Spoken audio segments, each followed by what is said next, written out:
Medicaid general eligibility in New York, basically you can pre-arrange a funeral at a funeral home for whatever it costs to actually bury a person. You can have $829 per month in income, and you can have $14,550 in assets in the bank. If you have above that, you're seen as having excessive assets or excessive income.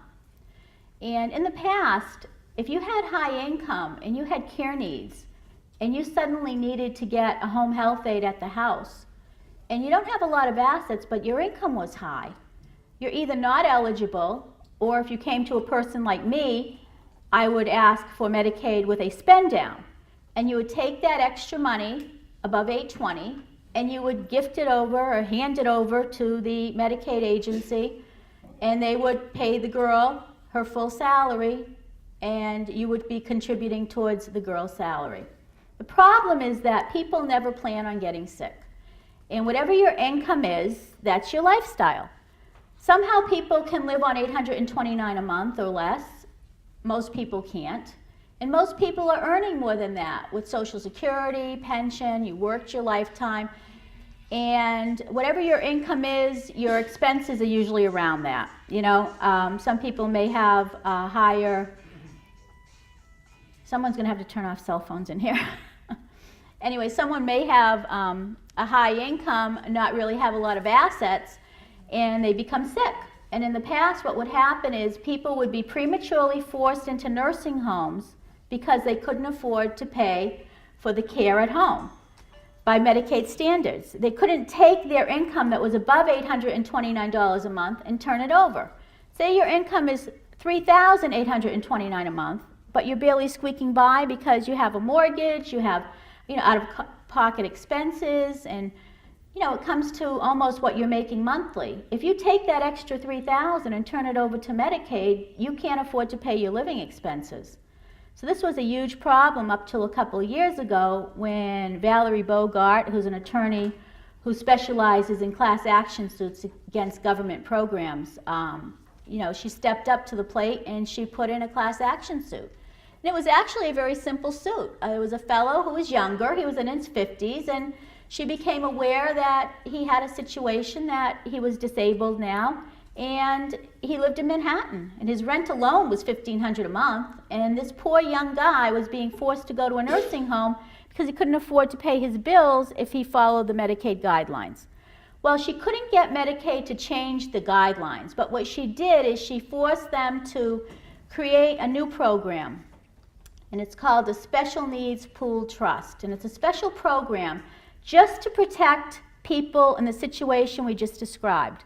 Someone whose income is higher than the Medicaid level, and if they take that income and turn it over to Medicaid, they're going to be forced into a nursing home.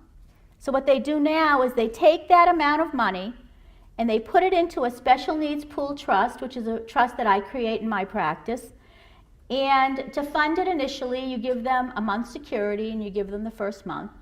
And thereafter, you send that every single month to this special trust. There are a lot of different trusts out there. It's a lot of not-for-profits are opening them and managing them and so forth. I tend to use the New York State ARC Trust, which is the original trust that Valerie Bogart created initially. It's run well. They've been running trusts throughout the New York State for many years for disabled younger people whose parents wanted to leave them money and didn't want them to lose their benefits. So it's the same program that runs this. This particular trust only pays non-medical bills, which is great. So you give them your money. There is a management fee, which is about 10% of what you fund it with. But instead of taking $3,000 and losing it to Medicaid, you take $3,000, give it to the trust. They may charge a $300 a month fee, but the other $2,700 is still available to pay your household expenses and keep you home. This is a wonderful thing. The other thing is assets. You look at your assets and you say, well, gee, I qualify under the 820, but my assets are $100,000 above the $14,550 they want me to have. Well, there's another vehicle, which I do also. I'm a licensed agent for insurance products. and it's called a Medicaid immediate annuity. This immediately takes your assets and converts it to an income flow. Depending on what you fund it with, depends on how much is coming back to you. It has to be what's called actuarially sound. That means it has to come back to you and what Medicaid feels your life expectancy is. This is determined by a table in Social Security. And depending on your age, there's a certain life expectancy on the Social Security tables, and as long as all of that money is put back into your hands on a monthly basis through your lifetime, you can immediately be eligible for Medicaid as far as the asset level is concerned.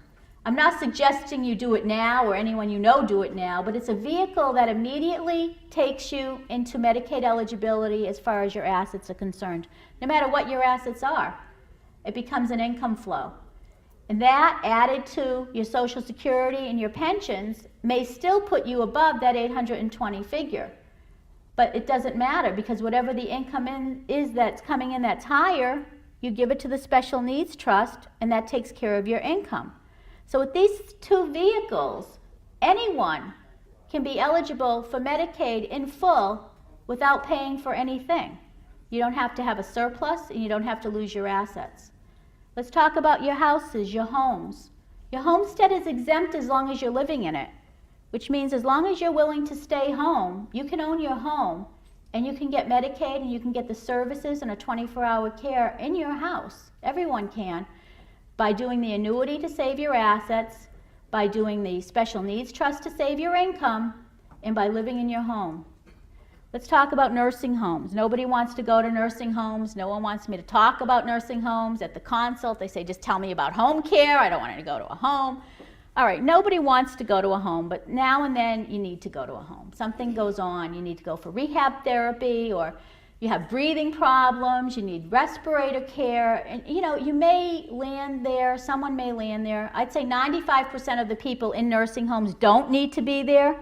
They're there for custodial reasons, meaning they need to be fed, bathed, toileted, and so forth. But this can happen at home with a home health aide. We have an agency for that. But, for the 5% that really do need skilled nursing tasks that really are unsafe at home without this type of care, you need to know about nursing homes.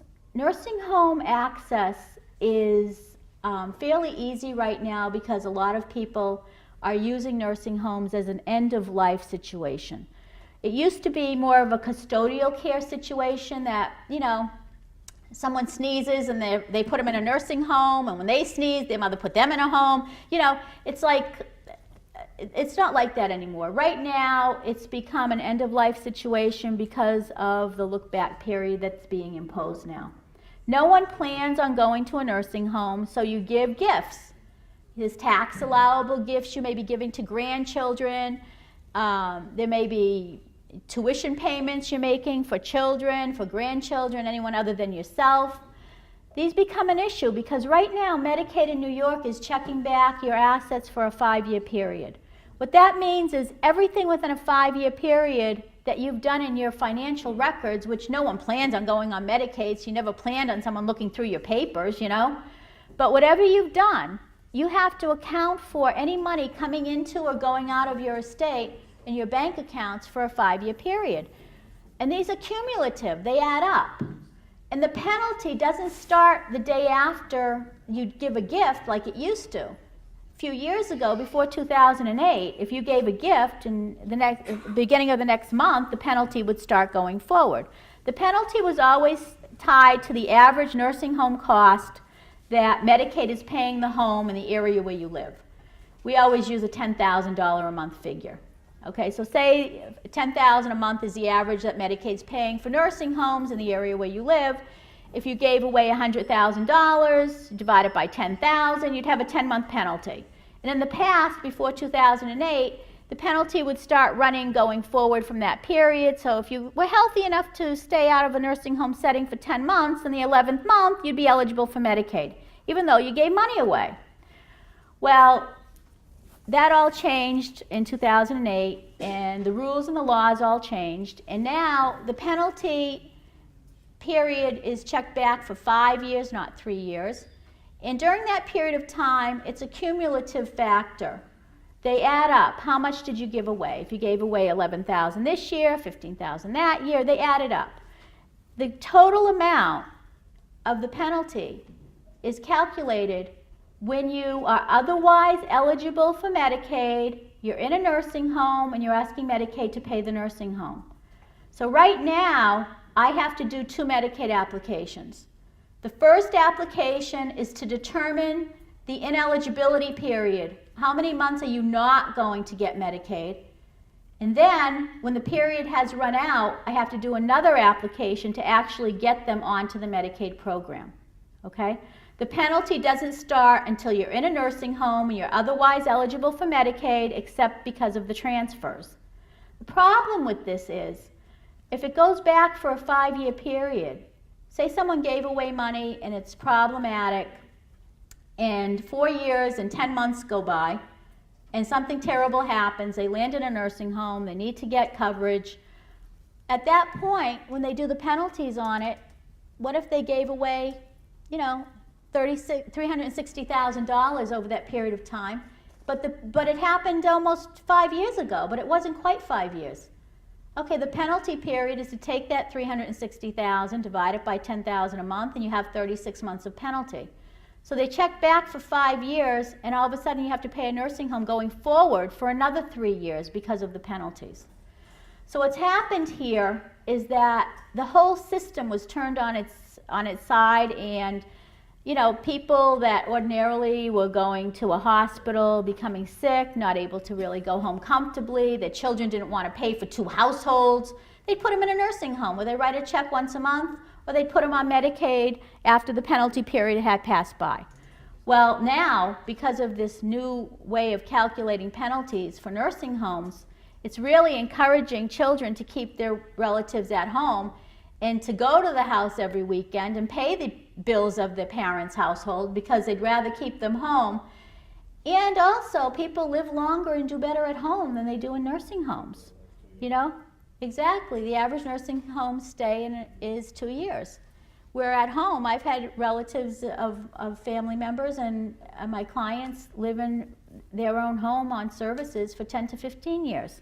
I have one woman right now who's 96 years old, and she still goes to the opera, and she still goes out, and she's at home with 24-hour round-the-clock care, but it's working for her, So, the way nursing homes are operating right now, they do have quite a bit of vacancies, basically because people aren't really using them for custodial care. If you have a fall, you break a hip, you land in the hospital, you may have to go for therapy in a nursing home, rehab therapy for a few weeks to a few months. And if you have Medicare, it ordinarily will cover you up to 100 days. If you have a copay or an insurance that covers the difference of that 80%, that covers that.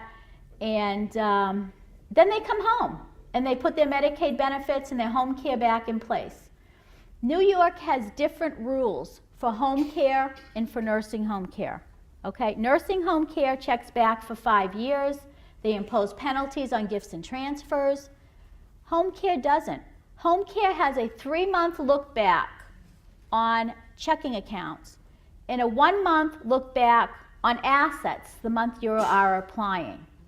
So, taking this into account, if you are willing to keep your relative or yourself home and out of a nursing home setting, and you were to take your assets and gift them, and then the next month apply for Medicaid, and I said to you, we're doing a Medicaid application, what are your assets? You'd say, nothing. Well, give me your checking account. I look at 3 months of statements. You quickly go on and are eligible for Medicaid without a problem. The only problem happens 1 year later, because I consider Medicare like the mob. They wait till you're into them for a year, okay? Once you're into them and you're comfortable and they're paying your expenses and so forth, all of a sudden you have to recertify the case. That means reapply. It's not as arduous as the first time, but you have to show them that you're still eligible. Your income, your assets, your health care costs, and so forth, everything's similar to what it was the year before, and then you get going for another year. But Medicaid has something called the recertification legal unit. And in that legal unit, they check, it's nicknamed the recovery unit, for obvious reasons. What happens is they do a very thorough check with the IRS computers for any interest income earned on that applicant's Social Security number over the past 5 years. So even though you're not applying for nursing home Medicaid, once you're into home care Medicaid for 1 year, they do the same financial screen as if you were in a nursing home. Why do they do this? Because they want to determine your penalty period. If you need to go to a nursing home, what did you do in those 5 years? So what I tell people is if you do gifts and transfers and you take your money and just outrightly gift it away, you have to be prepared for consequences if you should need a nursing home later. You really have to bite the bullet and be prepared to pay privately should you need a nursing home later. Or you can take the assets and you can turn them into an immediate Medicaid allowed annuity, which is not penalized because you're not gifting it. It's staying in your name. It has to be in your name. So it turns from an asset to an income flow. And that's where we also start utilizing the special needs pool trust again.